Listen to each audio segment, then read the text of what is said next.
Welcome, everybody, to Limited Level Ups. I'm Alex, and we are here with a very special returning guest. We got Sam Black on the show this week. Sam, how's it going? I'm good. Happy to be here. Happy to talk some limited to the public after my time away from content creation in the last few weeks. Yeah, at least once a day, I think, on my stream, I have somebody saying, "I miss Sam. I miss Sam's podcast. I miss Sam's Oh, stream." well, thanks for the sentiment, whoever it is that keeps bugging Alex about it. B, Alex can't do anything about it. Leave him alone. Honestly, I share the same sentiment, so it's all good. We're just commiserating at that point. Anyway, so today on the podcast, we've got Sam, and we're doing a bit of a Q&A episode. I reached out to the community, the listeners, and asked, hey, Sam's coming to the podcast. Do you want to ask him some questions? And it's going to be pretty laid back. We've got some, strategy questions, some things that are, people just like to hear Sam talk, myself included. So, I mean, this should be pretty straightforward. It's not going to be anything too strenuous, I don't think, for either of us. So why don't we just jump in? Sounds good to me. All right, cool. So, first and foremost, here's the first thing we've got on the docket today. So, it's going to be very much potpourri-ish, a lot of bouncing around. But one of the things that a few people asked, and I think this is a good question to start off with because you and I think, are very much both in this world. The question is, what do you both think about the rise of data-based analysis in limited formats? I think, you, of course, with drafting archetypes and the way you approach things, and me too, I really, put a lot of faith and draw a lot of things from 17 lands. But big picture, what are your thoughts of how it's kind of changed the landscape? I like it a lot, particularly as someone who was putting all of my time playing and discussing Magic into content creation. The thing that I really valued it for is something that I think a lot of people wouldn't think of, which is that, like, before I was doing content all the time, I was like absorbing content and like playing with other people and discussing Magic. Mm-hmm. But when you're just like doing content all the time, like you get some amount of feedback from chat or whatever, but for the most part, you're kind of just like doing your own thing. Totally. And the data is a way to get an outside perspective on card evaluation. And so the data is kind of like a way for anyone to have a really smart friend to talk to. And like the smart friend isn't right about everything, but they make like pretty clear points that like you can engage with pretty logically, and you can like understand like how they function and like learn what kind of like, I don't know, biases they have. I guess I enjoyed my, working relationship with my friend, the 17 Lands amalgam. Yeah. So that's kind of the like weird, personal story version of like my appreciation of the data. But I also just like so I have kind of this, thing that I say about kind of my personal history and trajectory, which was that like in college I studied philosophy. And then when I graduated, I had assumed that I'd want to like go into academia and be a professor or whatever, because I didn't know what I wanted to do with my life, and it didn't seem like the thing that I'm doing now was a realistic possibility. So then, like when I graduated, and before, and maybe for my entire life, but I didn't really put it in these words, I felt like competitive Magic was just like a better version of academic philosophy, in that both of them were just like coming up with like interesting esoteric ideas about stuff that doesn't really matter. And in academic philosophy, you're kind of evaluated based on the extent to which you can convince your peers that the things that you're saying are meaningful. Whereas like in Magic, you have a record. If other people disagree with you, you can beat them, and then either they'll believe that you were right, or you will continue to earn prizes.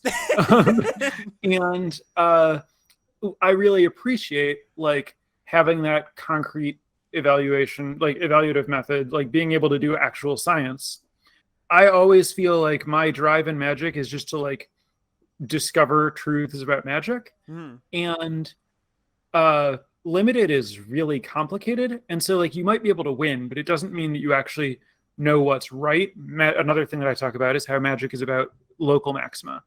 finding what works best for you, or like tuning a particular archetype or strategy, or just generally you find some kind of peak and you like raise that peak as high as you can, but there might be a higher peak somewhere else that you're completely oblivious to. Data is the best way to feel like maybe we're approaching something that more closely resembles an objective truth. That kind of makes the whole project a little more satisfying to me. Like in the age of just like competing in drafts and pro tours, and like different teams would come to different conclusions and everyone would have different theories, but like the people who were just good at Magic would usually win. And then whatever theory they had, they would be like, look, I was right, I won a lot. And you're like, sure. And there was no real way to know, like, oh, there's this totally different way of approaching it, the draft, and this totally different way. And that's still true. Data doesn't fix that. Yeah. But it at least like moves the conversation forward in a pretty meaningful way. Yeah, I think it's funny. Like, I was gonna approach it from a much smaller level, I suppose. I was just gonna say, and it kind of ties into what you were saying. Like, you've got this one friend that you can talk to that is pretty reliable. But I just like the aspect of it that it makes it kind of limited, a bit more accessible, even, I think, right? It's like not this like scary thing that it's like, well, where the heck do I even start? I mean, sure, I can point somebody to like an article or like some sort of vague tier list that some other friend made up, right? But like, it's just like this thing that, like you said, is pretty accurate in a lot of ways, and yeah, it makes it so that limited maybe isn't so scary, which I think is just good for the game and good for our format that we like so much. Yeah, no, I absolutely agree with that. I was taking it on a more personal level, but I absolutely think it makes it like way more accessible for people getting into limited, as long as you are happy to have a spreadsheet open on one window and a draft on another, or you're really good at memorizing numbers. Yeah, yeah. I guess accessible in one way and then inaccessible a little bit in some way, because like, yeah, the numbers are there, but it's also just like a bunch of spreadsheets, sort of. So it's like, if that's not something you're super comfortable navigating, I guess that's a bit of a hurdle. But like, whatever. And you have to like learn what the columns mean and which ones matter and why and how to use the different ones and stuff like that. But like, that stuff is, I don't know, I think it's more teachable than like, here's how to evaluate any card. Yeah, totally. Yeah, and then that's what we'd had to do beforehand, right? It's like, all right, well, we gotta teach somebody to fish. We gotta start from level 1. Maybe you don't have to start there, or it's not. Right. It's not necessary, I guess. Moving into a slightly more specialized question here. So last time you were on, we talked about an article that you wrote called something. I don't know if it was called this, but it was touching on the idea of draft the cards that you want to play.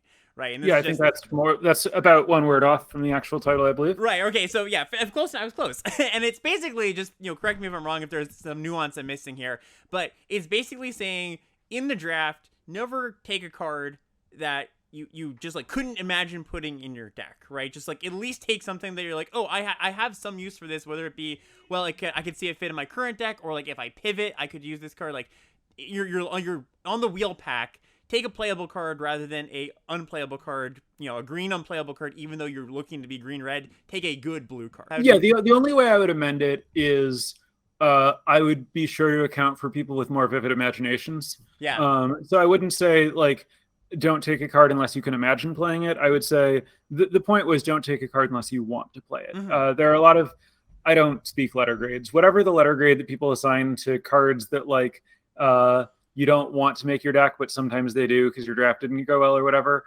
Whatever you call, a hill giant in a format where hill giant's like not embarrassing, or well, low key embarrassing. I don't know.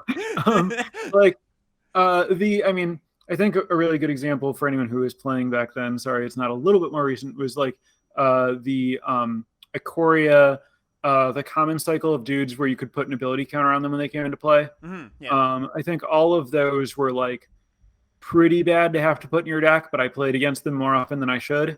If that's the best card in your color, just like, what if you didn't take it? Like, what if instead of like, so the value to taking it theoretically is that you like cut your color, mm-hmm. but like no one should be taking that as like when people getting past that at the end of the pack should be assigning it roughly 0 weight as a signal anyway. No one's going to like move in because they got like a 4/3 for 4. Right.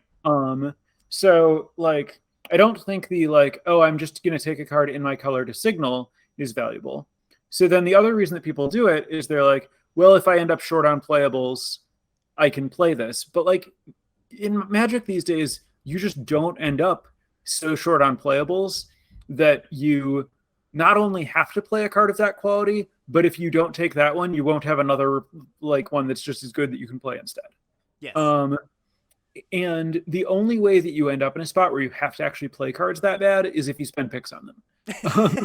And if you just don't spend picks on them, then like maybe you're more able to pivot into like an open lane, and you would have had to play a card that was that bad because you got stuck, but you don't because you gave yourself the opportunity to move out in the end of pack one by taking a playable card off color or something like that. Don't take a card unless you would actively want it in your deck in some scenario.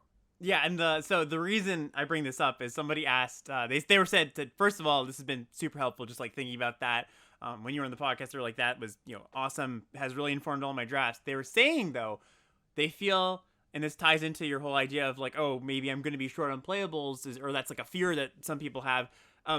In a higher skill level draft pod, they were worrying that this pans out less well for you because you do ostensibly or theoretically end up with fewer good playables because the other players are taking good playables. And so they're saying, do you worry that if you're employing this strategy and people are taking the cards that you prioritize highly, that you'll maybe have to end up in a spot where it's like, oh, this was bad for me because I didn't take a card on color that I could have maybe played? And if you do feel that way, is there anything you could do, any tips you have for those scenarios? Or maybe just generally, if you're in a pod where people are valuing the cards that you would value, you're almost drafting with 7 Sams, let's say, how would you approach that? Yeah, it sounds like cards talk to me. The whole point of drafting this way is like draft fearlessly. Yep. And I don't get to the point where I'm like, oh, maybe I should be scared now because they all want the same things that I do. But that's because my approach to any format is to learn as many different approaches to the format as I can. And so like if I'm drafting at a table with a bunch of copies of me, we're actually probably just going to cooperate and end up in different archetypes. Yeah. If you are like literally hard to force, if you're just like, okay, it's Streets of New Capenna and I'm going to draft, let's go against the grain. Let's say I'm going to draft Grixis just no matter what, because I've heard that White's overdrafted and Grixis is pretty safe.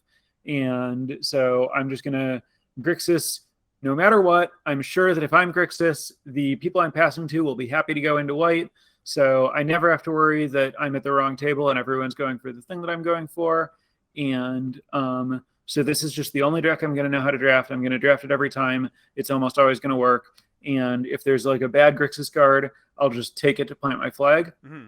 Like if that's what you're doing and everyone else is doing the same thing, then yeah, you're going to end up needing to play some bad cards sometimes. And you're going to have to like draft the Grixis cards that are there because you literally won't have enough playables otherwise, because maybe everybody else is just like hard forcing Grixis with you. Yeah. But the entire point of the article of like the philosophy of drafting the cards of drafting only cards you want to play is that it naturally navigates the draft. Mm-hmm. Instead of taking a bad card to stay where you were, you take a good card that's open somewhere else. And so in that way, it's safe as long as you have a broad enough knowledge of the format and you're willing to like pivot and read the draft. And reading the draft is like, I don't know, people they have a weird view of like how hard it is and how much you have to like read into things versus like when there's a good card, you take it.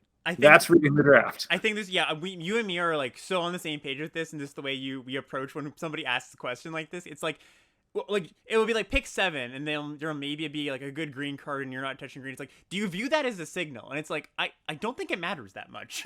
Like it matters. I view it as a good card. Yeah. I will take it if I have more good cards. I'll take it and see if I get more good cards. Right. Because I think there's this like, I mean, this is how you're taught draft. It's like, oh, you're supposed to read the signals, read what's coming to you, and it's like, yes, that is important, as you shouldn't just like plant your flag and move it off no matter what. But if you're already drafting a good deck and the good cards are still coming to you, it doesn't matter that much. Is the way I usually. Right. Yeah. You can like if you're where you're supposed to be and you get past a late good green card and you take it, who cares? Yeah. You're gonna have a good deck because you're where you're supposed to be. If you were supposed to be in green, then this might be the way to get you there. I think another point that I thought about when you were talking about this, like, is it a signal question? It's like, what does that even mean? Like, Yes. everything's a signal. Like, the question is, how strong is the signal? Like, things aren't like binary signal or not signal. They're just a signal of strength X. Yeah, I think so too. And it's just like you said, you naturally navigate into drafting a good deck if you just like, okay, I can't take a good card from my Grixis deck. Let me take this green card, and like if I can just if every pick from that pack you say the same thing, I can't take a Grixis card. Let's take a green card. Then yeah, you naturally end up in that green deck because you were quote unquote supposed to be there or whatever. Right. Yeah. And you read the signal, Yeah. meaning you didn't ignore the good cards. For those who are listening audio only, me and Sam are doing a lot of quote unquote with our hands here.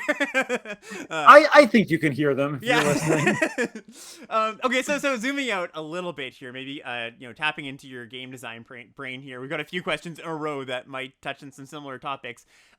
This is I think a very common question people ask other people that like Limited, but do you have specific factors in a draft set that make a draft set interesting to you?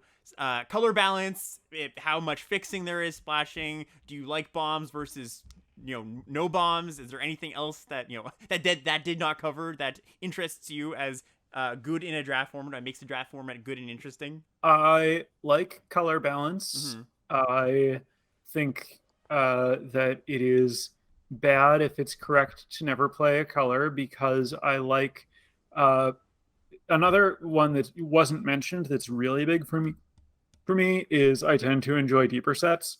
I think that like every pack is less interesting and every draft is less fun the more cards that it has that I would never want to consider. Yep. Like there are, the way that I draft is I literally don't see bad cards in a pack. Like there are, if a card is not playable and I'm handed a pack of 15 cards and there are 3 cards that I have never put in my deck and know that I never will, I literally just flip past them without them even registering, and I just saw 12 cards in that pack. Yep. And you could ask me like, hey, did you pass a Tangarth's Glare in that pack? Ancient card, horrible, don't worry about it. And I'd be like, I don't know. I know what you mean, Sam, don't worry. Yeah. Anyway, I think it's, just more interesting when there are more options for your picks. And I like the cards that, like you're supposed to play sometimes, rarely, but like they're actively good in some kind of deck or something, rather than like some card that you would never want to play. So to me, a big one is like literally just like, how many cards in this set, how many cards are in this set that I would never want to put in a deck? And the higher that number is, the less I like the set. Yeah. Then if green is unplayable, then it's like an entire fifth of the set that's in that like number of unplayables category. So that's why color balance is important to me. I think bombs are important because I think bombs are the best way to forgive imperfect color balance. I think that it's really hard to design a set such that all the colors are actually perfectly equally balanced. And if, one color is, has like an average game in hand win rate among its commons on 17 lands of 56%, and another color has an average game in hand win rate of 54%, like the 56 one is better, but it's not so much better that if I open a 63% bomb in the worst color, I won't take it. And I think that it's really important to have bombs as a way to get you to draft a color or deck or archetype that you wouldn't normally draft. I also think that bombs are good for gameplay in that they solve leader breakaway, like they make games less of a foregone conclusion. They give you a way to like get out of games that you're behind. Sometimes you can specifically play to like maximize the number of draws that you have to find your bomb. Sometimes decks just like function totally differently, or new strategies are allowed that only work because there's a bomb. This is especially common with like big control finishers and or sweepers.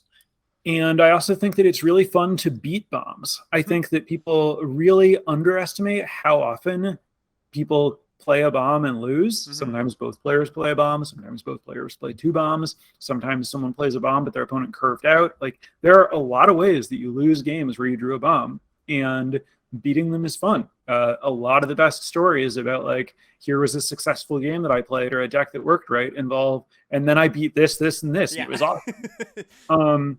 So yeah, I think bombs are fantastic for Magic, and for Limited. I don't know that like maximum bomb heavy is best, but I know that like not having good enough rares is like has the potential to be a huge problem for a limited format.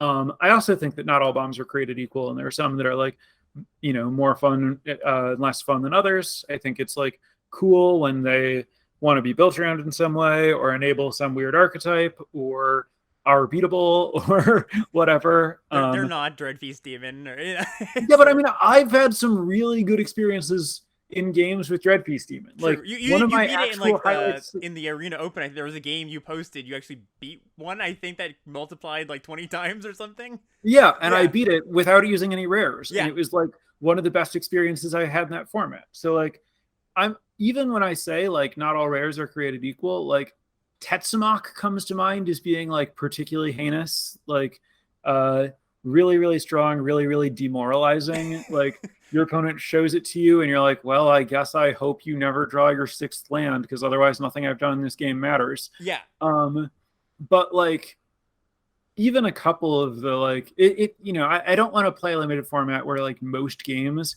are determined by like Tetsamok style bombs, but like I don't know that 0 is better than 1 Tetsamok style bomb for a set to have, Tetsamok at least creates stories on both sides, it's like well, at least maybe on one side. I don't know if it creates that many stories for the person casting it, but right. Hey, guess what? I drew Tetsamok again. and that sixth land too. Can you believe it?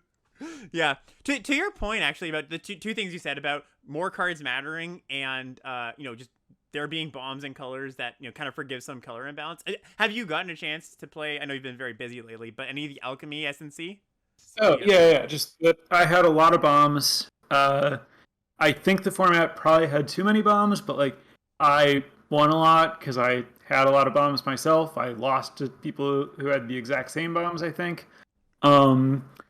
It felt like multiple bombs per pack kind of set, but that might have just been my experience where I was seeing somewhat more than usual. But it definitely felt like a successful deck will have many really strong cards, and it mostly felt like a badly designed cube where it's just like a whole bunch of really good cards and then a bunch of like garbage filler stuff. And I mean basically like the thing that I was saying about wanting sets to have a lot of like depth in playable cards is it just felt like the bombs are the only thing that matters, such that like all of the cards that aren't alchemy cards or like top level cards in the normal draft format are just like, well, I hope I don't draw very many of those. Yeah. Yeah, I felt like, so people would often ask me when I drafted it quite a bit, and they're like, does this fix the format, Alex? And I was like, well, I think I like it a little. Like, my main answer was I like it better because more of the cards matter, for better or for worse, I think. Like, I think a big thing was like, exactly what you're describing in SNC. We're just like, all right, well, you got to pick 6 of the pack, and it's like, well, I don't know how much any of these really matter because there's not like a card to care about. But yes, I agree. It was probably a step too far in that direction when your opponent has, the 5-mana angel that plague wins you. That's not a card you want to face very often. Yeah, I didn't really feel like it was trying to be a realistic limited format. I felt like it was about showcasing really powerful cards in an environment that would let them shine so that people would have good experiences playing with them and understand what they do to want to buy them to put in their constructed decks. Yeah. And okay, so to that point, what are your feelings on alchemy, or maybe not alchemy cards, but do you think that balancing a limited set like a month after it's been released would be a net positive or a net negative? Because there's pros and cons, right? The pros are like, fixing some, perceived problem with the set. The cons are, people walk in and go, this isn't what I thought the card did, or they go to the local game store and go, hey, that's not what the card did online, I'm confused. The answer is that like whether this is good or bad is going to vary really wildly depending on how a player engages with the game. Yeah.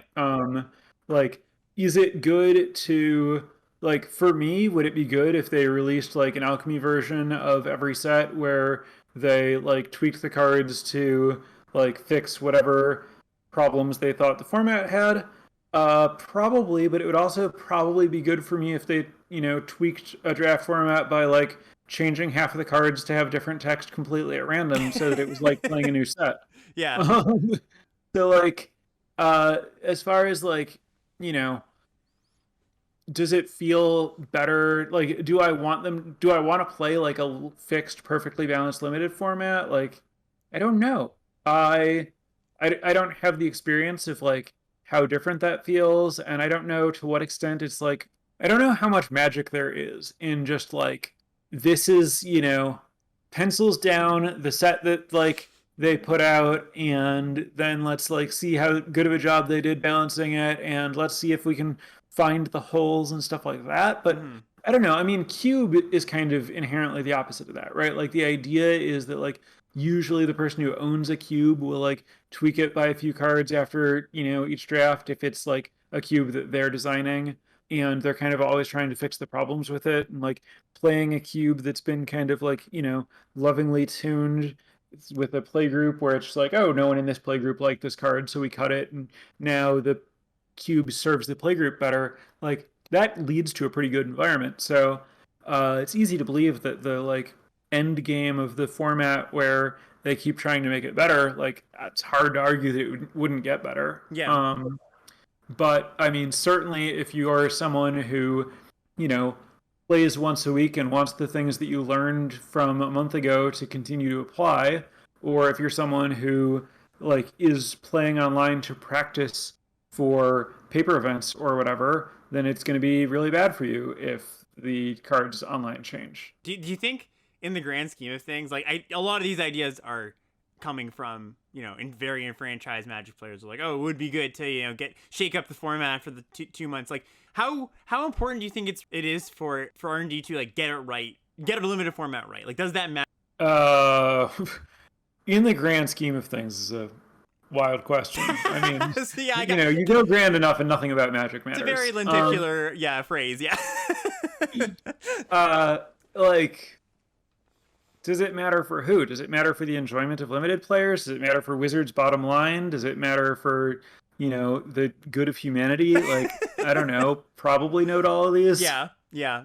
My feeling is that like my gut reaction is I would like it for myself and the people who I talk to a lot, but I don't think from at least from a Wizards bottom line perspective, they're not super incentivized to like make too many concessions to that in their decisions. But and they do honestly they hit the mark well enough. I think that I don't think it's that much of an issue.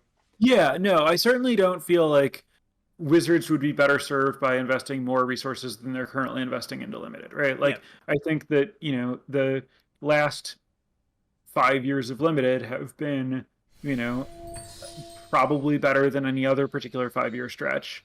And like, I certainly have no complaints about like how good my limited games have been overall. And just like with the way that people engage with Magic right now, like they are probably better off having literally more people playtest Commander than like Yeah. doing something with limited. Totally. Yeah. No. I think so And too. playtesting Commander, I want to highlight, is a wild thing to try to do. Yes. That's a lot. We're talking about just like by numbers of just card pool. Your card pool is massive. Limited is 248 9 cards or whatever. Like that's a big monster plus multiplayer. Shenanigans, whatever you want to factor in Plus that the fact into. that like Commander is a million different formats. Yep. Like, yeah. Yeah, we could talk 45 minutes about that. Yeah. Okay, so we got a few strategy questions, just like game strategy questions. And Sam, Sure. you are a player who likes drawing cards. Am I correct on that? Yeah, sure. Yeah. So somebody's saying, any tips on how to improve my scrying, looting / conniving? I feel like I'm doing it suboptimally, and I specifically asked this question because this is something I've been getting a lot lately from people. Maybe because there has been a lot of cards recently that ask you to scry, loot, connive. There's like Modern Age and Neo, but like, Yeah. what do you do? Like, the big question with scrying often is like, do I want a land or a spell? Hmm. And most of the time, the answer is that you want a spell. But I mean, obviously, like, if you're gonna miss land, then it's pretty likely that you want to land. But then the question is like, okay, I have 3 lands. There's a 4th land on top. I have like 1 5-drop in my hand, and the rest of my hand costs 3. Do I want to keep the land to try to get to the 5-drop, or do I want to scry it to try to find more 3-drops that I can cast? Right. Um, and there's not a good answer to that question. Like, it depends on, what the curve of your deck is, how useful extra lands are, like how bad flooding is, how good the 5-drop is, whether you need to play the 5-drop on time, what you think your opponent's playing, like whether they're going to have a removal spell for your 5-drop, if that's like a thing that's a priority for you, and like whether you want to like stay on 3 to have like draw out their removal spells first. So like even that like pretty basic version of the question like just doesn't have an answer Yeah. outside of context. So this is a tough one. Like these are the kinds of questions where it's like, yeah, this is a really good question because nobody ever tells anyone else how to like actually play games. And this is like the kind of thing that comes up a lot. So it'd be you'd think you could just give some low hanging fruit, like, oh, do this, and that would really help move people along. But like I don't there's no this to do. It's also context based. I don't know. Think through like uh what you have to lose and what you have to gain with each decision. Like um what's the like risk of ruin? Like what's the worst case scenario? If like how many cards in your deck are worse than the one that you're looking at? How much worse are they? How bad is it if you don't find a land for X amount of time? Like just, always consider just like well, this decision represents a fork in a road. Where does the road go from there? Like, what are the like possible things that are going to determine like the outcomes that I'm going to experience? And if you are ahead or things are going well, then you want to like minimize your floor. You want to maximize your floor. You want to like minimize your risk of ruin, make sure that nothing goes really badly. If you're behind and you need something to go right, then you want to maximize your ceiling. Like, the easiest time to scry is when you're dead on board and you need to find an answer, and you just say, "Is this an answer or not?"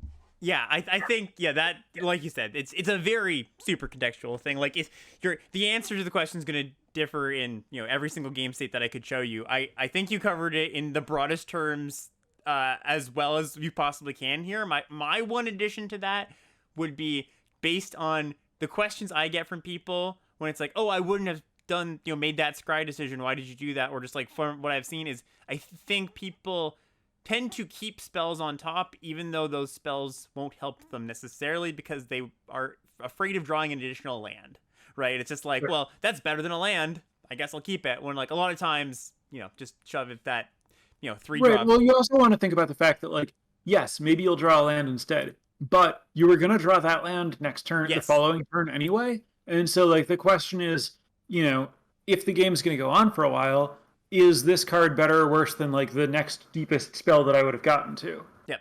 Exactly. All right, we've got one about removal here. So, this question asker says, in modern limited sets where at least a few aggressive decks are pretty strong enough to be top tier, how good does the common removal have to be to keep up?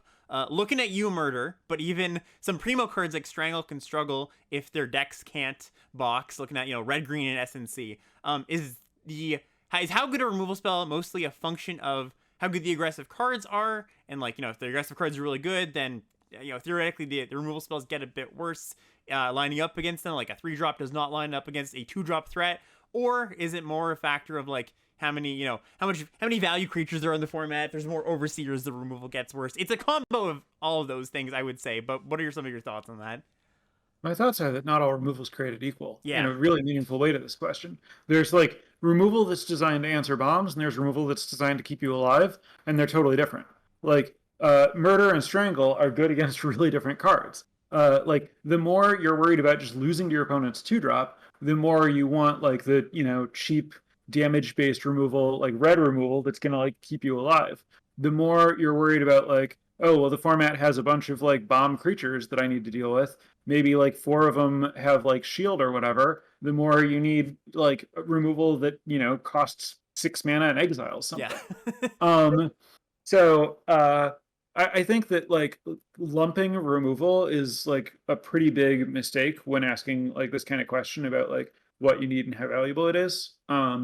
Like shock, for example, is one of the best possible cards in Onslaught, which I hope is useful to talk about, even though it's 20 years old. Um, I was gonna say a but more recent example is Cons of Tarkir if we're talking about morphs, sure, but like that doesn't help most people too. right. The point is, so this, the Onslaught is a set where a huge portion of decks had morphs, and uh, even the creatures that weren't morphs were often 2/2s for 3, so that they didn't embarrass morphs, so that like morphs could shine.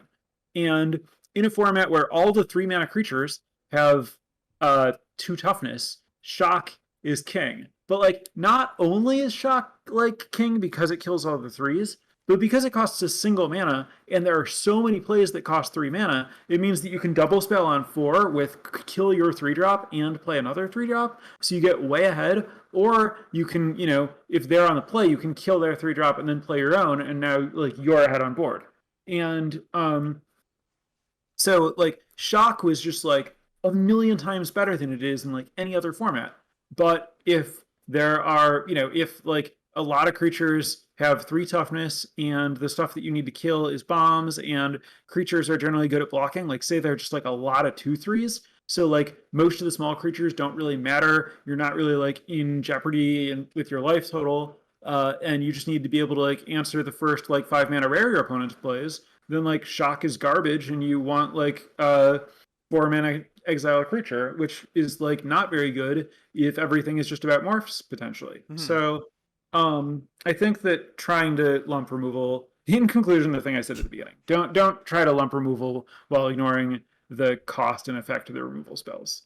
Yeah, I think that's the way I think about it. I tend to think about it too. Like, I think the most obvious or the most like clear example of this is just like I could say to you, like removal is pretty good in this format, just as a blanket statement, because it needs to deal. You're gonna see some number of bombs, right?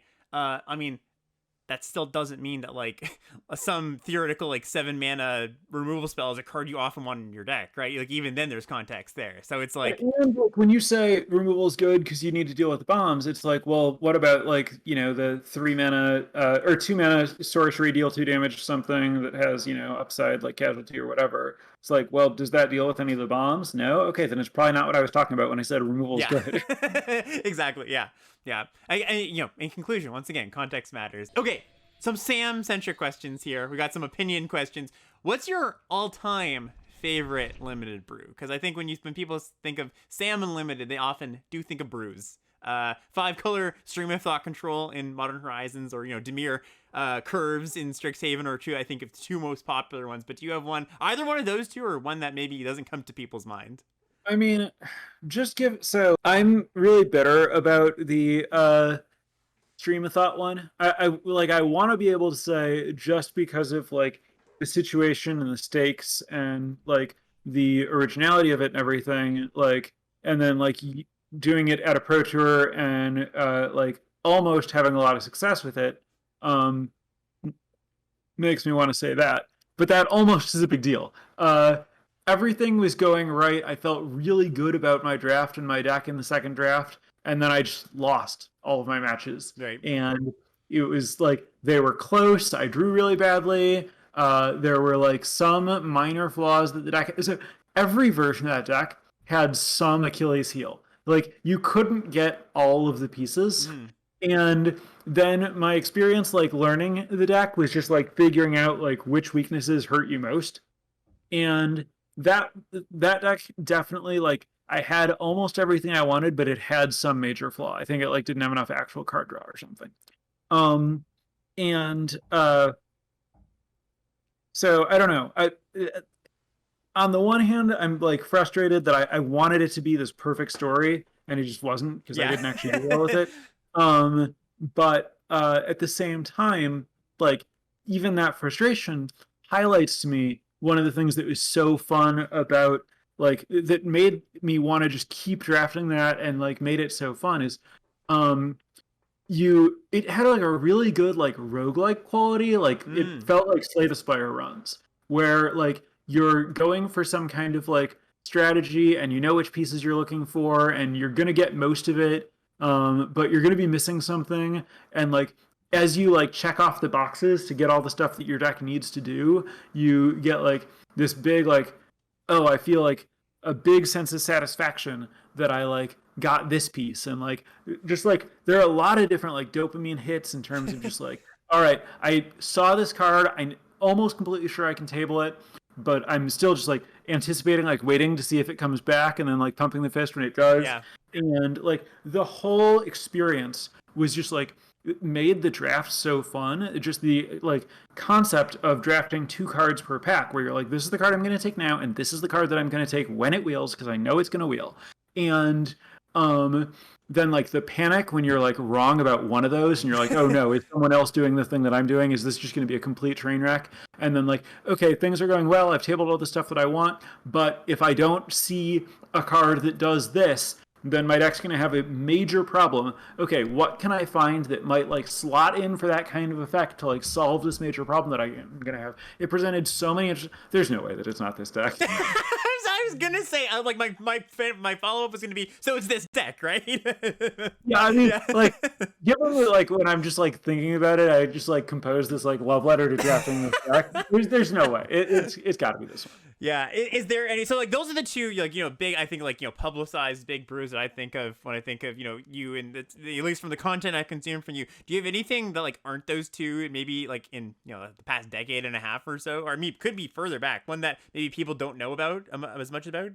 I mean, it's weird when you go back to like when I wasn't doing like a lot of content, and it's just like the world had a lot of different ways to draft decks, and like I might have drafted like this like kind of deck that a lot of other people tried to draft, and it wasn't like as formalized, and I wasn't drafting it. Like the other thing is, like when I've this last year or so, like I've been drafting exclusively, and I've been like doing like hundreds of drafts in each format, and like making content about them and stuff like that. And for the you know 10 years before that, I was drafting to prepare for a Pro Tour, and then playing in the Pro Tour, and then playing in Grand Prix, and almost all the Grand Prix were constructed. And so I would, draft a lot for like 2 or 3 weeks, and then I'd just have to focus on other stuff. Yeah. And so I really didn't get to like go super deep for most of the time that I was like playing professional Magic, which makes me realize that the actual best answer to this question is Mirrodin Darksteel before I was qualified for the Pro Tour, because that was the like time when I was drafting the most. It was like right after I graduated from college, and I was just like living with a bunch of friends in an apartment in Chicago, and I was like living with people who I went to college with. I didn't like know anybody else. We basically just like stayed in the apartment and drafted roughly all the time, and I was drafting like 15 land, green, white, all cheap creatures and 7 tricks. And, it's not like a crazy, like, when I talk about it, it's just like, okay, that makes sense. It's not like some really wacky archetype, but it was like doing a thing that's really not obvious to do in that format. Yeah. Yeah. For those who don't know, that block is like all artifacts and like trinkety artifacts somewhat, and put artifacts in your deck, and green, white, small creatures tricks is like, doesn't not necessarily like divorced from that, but wouldn't be what I would think of when I jump into playing that. like 1/1s for 1 with basically no text, just to like get a creature with power into play, because the creatures in that format were garbage. Yeah, until you put a whatever a Warhammer on it or whatever. Yeah, that's the other thing though, is my decks specifically were not playing equipment. Oh, interesting. Because when you have equipment, you put it on a creature and you attack with that creature. If you have a bunch of small creatures and a piece of equipment, and you suit up a creature and you attack, then like maybe it trades up, and then you suit up another creature and attack, and maybe it trades up. The problem is trading up isn't useful when you're playing like low curve all garbage cards, because you just extend the game, and then your opponent like plays something that you can't beat and you lose. If instead of having equipment you have a bunch of tricks, then you attack with all of your creatures, your opponent blocks one of them, you use a trick, you kill their creature, and you push a bunch of damage. And the important part was pushing damage every combat step. Right. Yeah, that's a great distinction to make, I think. What about most underrated limited formats? Maybe not even the best, but in your opinion, most underrated, or maybe a limited form that you liked more than other people. I'm going to throw a shout out to my current favorite format, Commander Cube Draft. Oh, let's hear it. I think that it's not a way to play Magic that most people are even really aware of, because it's not a thing that you can do online in any way. Mm. And there are a lot of players who love Commander, but I think Commander has a really major kind of like fatal flaw that it's very hard to play balanced games against strangers because the conversations around playing decks that are even close to balanced to play against each other are difficult and confusing and not as productive as people like to pretend they are. And when you draft a commander deck, you get to play commander games exactly the way that they are, ideally supposed to be played. Everyone has balanced decks that are all built from the same design philosophy. Like whatever thought went into constructing the cube and having the kinds of play patterns that you want will naturally follow to the decks drafted from the cube, assuming that you construct your cube reasonably. And the games are just totally awesome for what multiplayer commander games are supposed to be. Like every game I play, the games are like really long. They have that kind of like board game feel that I've seen people in the commander like rules committee talk about, and they have like really good back and forth, really good tension about who's winning. Everyone does something like, every game it's like, yeah, you did this thing that was like really epic and scary, and you like did this big thing, and that was like your moment that mattered, and then like someone else did this thing, and like every player got to do something awesome in basically every game that I play of it. It's just like everything that's good about Commander, it does so consistently. And are you actively curating a cube, or is it just something you've got? Yeah. Yeah. No. I have my own cube. People have been asking me for the list. I imagine after this podcast goes up, I should probably actually post it somewhere. I have a just like Google Sheets spreadsheet that I've been like keeping up to date with it. The reason I haven't published it yet is that I'm still in the like actively acquiring cards that I don't own for it phase. And what I'm tracking is like the list that I'm actually playing with, and I don't really want to publish this as like, here's what I recommend having, Yep. because it's based on my collection, and I don't want like the world to start like building this cube that's based on what I happen to have on hand. Yeah, totally. And so I should probably push some version of it that's like, I just recently placed an order for another batch of cards, but it's still just like, there are some random like 50-cent cards that aren't in the cube because I don't own them because I'm getting my cards by ordering from Star City and they happen to be out of it. Like, Yeah. And so, at some point I should figure out like, okay, where do I actually want this to go? And the problem is it's like, it's tricky because I change it pretty regularly, and I have like a stack of all the stuff that like I've pulled or acquired or considered that's not in, that I just like keep next to the cube, so that if like I play and we decide like, oh, actually Canvas Transformation is kind of stupid because it like takes someone's commander out of the game in a way that feels kind of unfair. I think it's more fun if that doesn't happen. So let's like cut Canvas Transformation, even though it seems like a pretty good commander card, replace it with just some other green card that's more fun. So there's a lot of like, I don't feel like it's quite ready to like present as, hey, build this.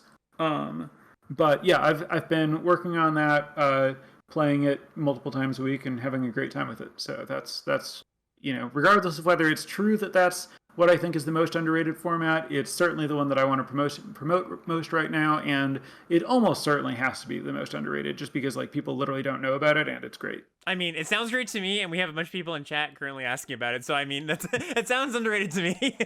All right, last question I have for you, Sam. This must be from a Madison local. Favorite spots to eat in Madison? I'm gonna say Swad, which is an Indian place on the like east side, like in or near Monona. Tex Tubbs Taco Palace is good at specifically offering vegan Tex-Mex. Another Mexican place that I've liked mostly because it's extremely conveniently located to me, and also again pretty vegan friendly, is a place called Canteen on the Square. And I'll stop it at 3 recommendations for now, even if 2 of them are Mexican. There are a bunch of Thai places that are good. I'll say Monsoon Siam and Holland Bay. I have nothing to add to that because I know nothing about Madison, but I'm sure those places are great. So I hope that helped. All right. I mean, it should be obvious. They're specifically recommendations from a vegan standpoint. there you go. Right, yeah. Sam, that's all I got from my side, or at least from the pre-show community questions. Gonna take, a few minutes here. We're live on Twitch. We're gonna send it to Twitch chat in format. Oh yeah, Chat. yeah. A few questions. Sorry, say again. I said I love questions. Yes, exactly. You're part of my podcast too. Yeah, great. exactly. All right, so chat, within reason, of course. Send it up, and yeah, Sam, do you have chat up there on your side, or I can ask them? No, I've been trusting you to handle chat. Okay, well then I will corral the monkeys, and we'll we'll get them going. All right, we got our first question here. So, can you talk a little bit about first principles on evaluating new formats? What do you look for specifically when you look at a new set spoiler, and what questions are you asking yourself in the first few drafts? So, the first few drafts and when I'm first looking at the spoiler are extremely different situations, both like in terms of time and like how much thought I've put into it. But when I'm first, getting my feet into understanding a format, the first thing that I look at is the gold uncommons. I kind of trust at this point that Wizards is going to like make signpost gold uncommons that tell me at least what they want me to think that they're trying to do. And so that's a pretty good standpoint. It's like starting point to just like start slotting things into buckets and contextualizing things and understanding at least like what they were aiming for. Aside from that, you want to like figure out like the best commons because as we've seen recently, that can be somewhat format defining. I know that there are a lot of people who put some amount of stock into thinking about like what the removal spells are and how they line up against various creatures and figuring out like which removal spells you might want as a function of like what portion of creatures they like actually line up with or whatever. That all sounds pretty cool to me, but I can't say it's actually something that I do. I envy Ari Lax's ability to just like study the numbers on creatures and think about like what they're going to imply for like how boards are going to go in terms of like what's trading up with what and what's like leading to a board stall with what and like what are the like pivotal numbers of power and toughness and stuff. Again, not necessarily something that I myself have like felt really confident doing. Wow, this gets into a digression that I'm just going to run with. Yeah, let's do it. There's I think an article that I wanted to write and never got to. Either that or I did get to writing it, and it was one of the last articles I wrote. I don't remember which, weirdly enough. Was an article about, so there was a game a long time ago called The Spoils. Details don't matter. It was a card game that wasn't Magic that I played with some Magic players. Specifically, I played with local greats Matt Severa and Mike Hron. And both of them drafted without really knowing anything about the game or how to evaluate cards. And the thing that was really striking about this draft was that the two of them drafted not just really different decks, but they drafted from entirely different first principles. Mike ignored every number on the cards and just read the text boxes and drafted cards that had text boxes that indicated that they would work together and figured like, okay, if they put, these synergies on these cards and I draft a bunch of cards that work well together, presumably that's going to be a good deck. Mm-hmm. Matt ignored the words on the cards, figured, well, I don't know what any of these words mean, but if I draft a good curve and take creatures that have a good rate, I'll probably have a reasonable aggro deck.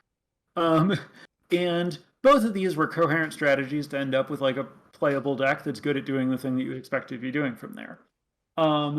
And so why I bring this up is I think that, I was talking about Ari's ability to just like look at numbers and get some conclusions about how creatures line up with each other. I think that I am more of a text box kind of guy. I, start from the signpost uncommons, think about what they're asking, and then think about like which text boxes look like they would work well in whatever strategies these like signpost things are telling me I want to try to do. So I can tell you did write that article. By the way, it's like I did write it. Yeah. I think it was something. I think it was actually around. It wasn't even that long ago, actually. Or no, sorry. No, I said it would have been like one of the last articles I wrote. I know that it was the one that I had like asked Cedric about writing, and he was like, no, and then I was like, well, now can I do it? And apparently he was like, yes. Then eventually, yeah. Or at least you shoved it. It was around. I remember reading about it around Zendikar Rising. Okay. Yeah, so man, I guess a while ago at this point, maybe if you want to count Yeah, 2 years maybe ago. that's a different. Yeah, I don't know. Maybe I referenced it another time that I forgot about even then. Yeah, it's a good article. Go check it out. I can link it in the show notes. I thought it was great. So everything Sam's saying here, obviously checks out, and you can get more details there. And if you haven't read Sam's other articles, by the way, I'll just plug quickly. They're all great, and they have a lot of applications for every format, no matter what format they're actually talking about. Okay, next question. What are the best way? This is maybe a hard one. What are the best ways to make power and toughness matter when curating a multi-player cube? Oh, why would you try to do that? I think that's my real answer. Yeah, it's tough. It would be very hard. I guess make sure that the creatures whose power and toughness you care about have evasion. Right. No, it's like for anybody who that maybe is confusing as why if maybe you haven't played multiplayer, it's the games tend to lend themselves to like the combat not mattering like as much, where it's just like, okay, in a normal game of like standard or limited, some amount of it is dictated by like, oh, I'm getting attacked by a 3/3 and I have to block that because I'm dying. That doesn't matter that much when you start to 40 life, so like a lot of those principles kind of go out the window. Right, so to clarify, I am imagining that we're talking about Commander specifically. Yes, Like, so yes. you are starting at 40 life in this situation. I will say, I did play a game of Commander recently where there was a creature with numbers that mattered. The answer is put Mana Gorger Hydra in your cube and don't put any spot removal in the cube. And then when someone starts attacking people for 14 trample, it matters. Yes, that and Metagorger Hydra, for those who don't know, just Hydra that gets gigantic whenever somebody plays something, a spell. So that's a good answer. Another potentially very tricky one. I don't know how deep you want to go on this. What's the best path that you take to become a game designer? Well, I can't imagine that it's doing what I did. There are paths, Chad says. So I mean, well, right? That's kind of the joke. I know that like there was a while ago, like before I was like a game designer, there was like this kind of like Twitter thread slash phenomenon or whatever, where like people in game design were like retweeting some kind of tweet and then like saying like how they got their job in game design, and it was basically all just like right place, right time, knew the right people, like like yeah. So I mean, like as I understand it, like first of all, game design means some different things, right? Like there's a significant difference between like you want to work on like a AAA video game and you want to design cards. And like the thing that you should do to do each of those things, like they have nothing in common with each other. Like one of them you need to like actually be a good programmer or like that have some technical skills, and the other you need to like have friends who make cards. So yeah, I mean, honestly, if you just want to like get into the field, I think you're supposed to be like a UI UX graphics type person who knows games. Like I think that there's a lot of demand for someone who has like technical skills around like making games actually playable and can understand the actual needs of a game. And that like no one needs more ideas about like how to build a game. Everyone who's trying to build a game already has a game they're trying to build, and they need people to help with implementation. And I think that like skilled implementers who care about and understand games are in short supply. And I also think, at least I've seen, from what little I've seen into the industry, is that a lot of the times that is a lot of people when they say, "Oh, I want to be a game designer," it's like I want to come up with the ideas for cards, right? And that's like what everybody wants to do. But I've seen a lot of times the path is you do what you said, and then you're in house, and then if you want to design cards, like that is a path that opens up to you because you're in the house already at some point. Right, exactly. Yeah, it's find a way to like get a job at the company that you want, and then try to move around in that company.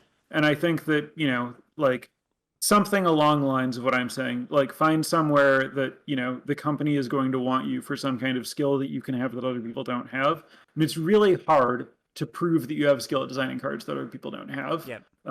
Particularly because it's hard to get in a position where you can demonstrate that skill.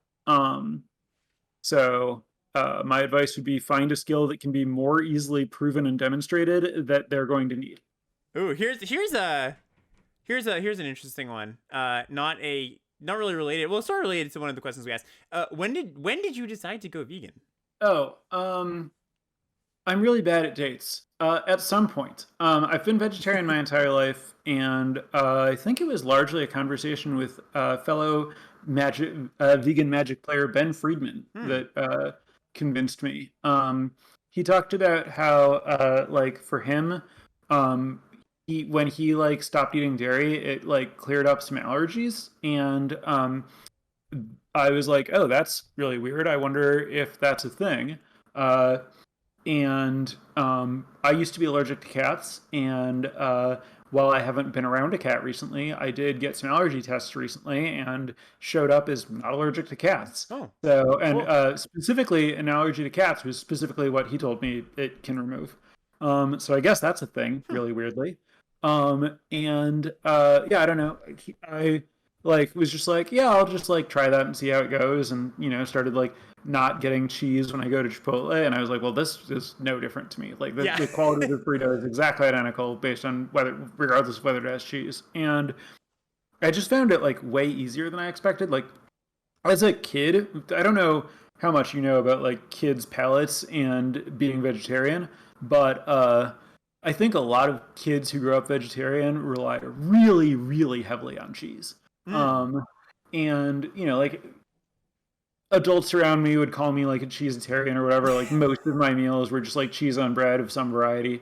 And it really, for a lot of my life, it seemed like how could I possibly eat without eating, roughly 20 to 50% cheese by volume. Yeah. But I don't know. I stopped and I like know how to cook and vegetables are pretty good. And it was just like, oh, this is trivially easy. And then after not eating cheese for a while, I would like sometimes just like go to a restaurant where it was just like, it's hard to find a thing to order that doesn't have cheese, whatever. I'll have a thing with some cheese. Like, I don't actually like this anymore. Yeah. So I know for a lot of people it was like hard to like give up or whatever, but for me it was like weirdly easy, and I like didn't I didn't feel like I was missing anything.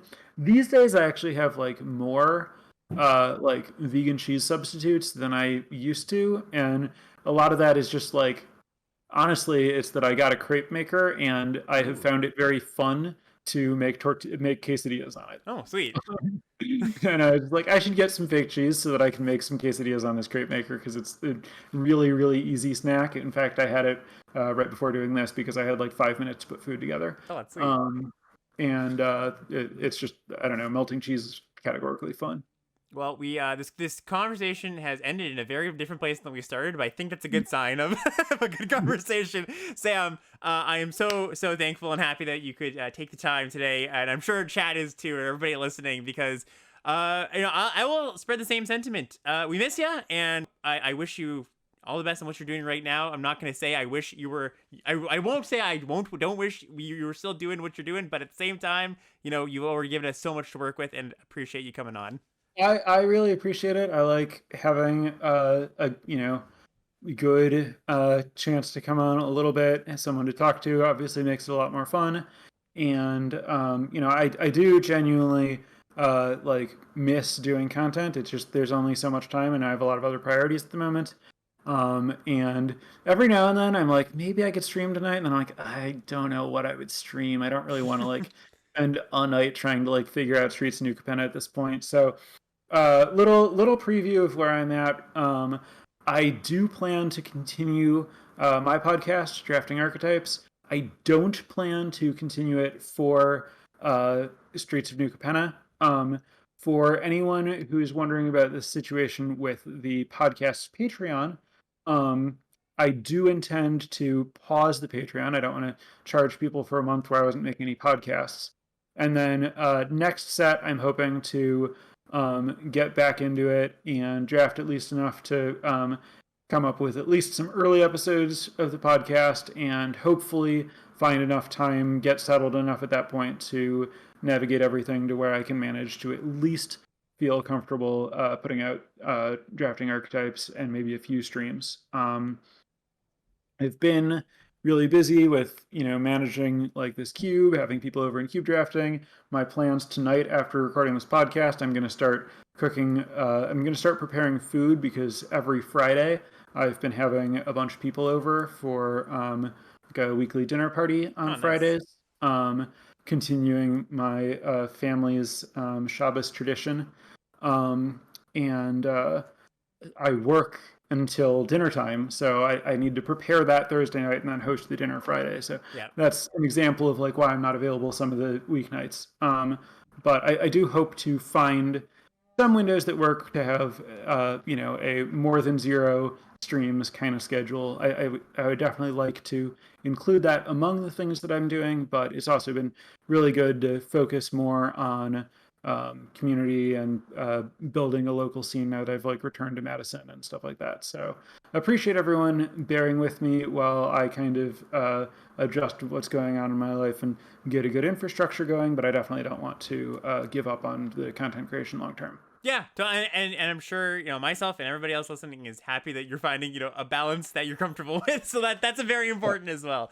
Just for clarification, is that next set? I assume next set you mean Dominaria, you not Baldur's Gate alchemy thing that's coming to I Magic. don't really understand what's going on with that one. If it seems like there's something to talk about, maybe I'll start with that one. We'll see. So it's just quickly. It's basically like a normal quote unquote normal set where it's draftable and like there's an arena open qualifier event that's using it and it's like the best of 3 draft form. Like they're treating it like it's the next main summer draft format, except there's not a paper version. That's all. Sure. Yeah. I'll probably try Dabble. it out. Do you know when it starts? July 7th is the release date. Okay, great. I'll probably try to at least like stream some around the release and see how I feel about it. Cool. Yeah, great to hear. All right, Sam, we'll wrap it up from here. Thanks for coming on. I would be thrilled to have you on again at some point. And yeah, any last words? No, I think I just gave a bunch of last words. I think you did, yeah. Yeah. All right. Everybody out there, thanks for listening, and we'll see you next time on the next episode of Limited Level Ups. See you later, everybody. Bye. Thanks again.